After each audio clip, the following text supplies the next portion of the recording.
সারা দেশের মতো চট্টগ্রামেও খুলেছে সরকারি বেসরকারি অফিস। বেলা 11টা থেকে 3টা পর্যন্ত সীমিত পরিসরে সেবা দিচ্ছে ব্যাংক। এ নিয়ে আরও জানিয়েছেন সহকর্মী মাসুদুল হক।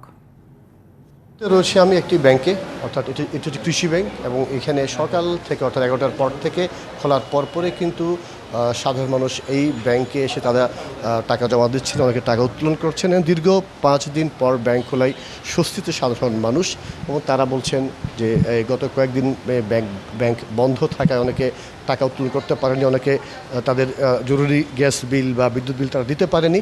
তবে সাধারণ মানুষের একটা স্বস্তি আমি দেখলাম। তবে ব্যাংক কর্তৃপক্ষ বলছে এখনও পর্যন্ত এখানে কোনো চাপ নেই, যেহেতু এইমাত্র খুলেছে, এবং আপনার টাকারও কোনো অভাব নেই। তো একটু আসতে চাই, যারা ব্যাংক আপনার কাছে একটু আসতে চাই, দীর্ঘ 5 দিন পর ব্যাংক খুলেছে, কেমন লাগছে আপনার? আমার ভালো লাগতেছে, বিলটা দিতে পারি।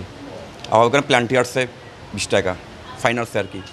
নগদের কাছে সব গ্রাহকই প্রিয়, তাই তো সারা দেশে ক্যাশ আউট চার্জ সবচেয়ে কম।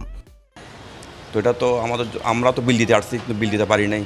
তো এটা কি আমাদের থেকে নিবে না সরকারের করবে, দিবে প্ল্যান্টিটা? তো প্ল্যান্টি দিচ্ছি, ভালো লাগতেছে না, কিন্তু বিল দিতে পারছি, এটা ভালো লাগতেছে। ধন্যবাদ। আসলে তিনি বলেছেন স্বস্তির কথা, যেহেতু কয়েকদিন পর ব্যাংক খুলেছে। তবে ব্যাংক কর্তৃপক্ষ বলেছেন তাদের এখানে পর্যাপ্ত টাকা আছে, বুথগুলোতেও টাকা দেওয়া হয়েছে, এবং কোনো ধরনের সমস্যা এখানে হচ্ছে না। তো এই ছিল আমার কাছে চট্টগ্রাম থেকে খবরাখবর।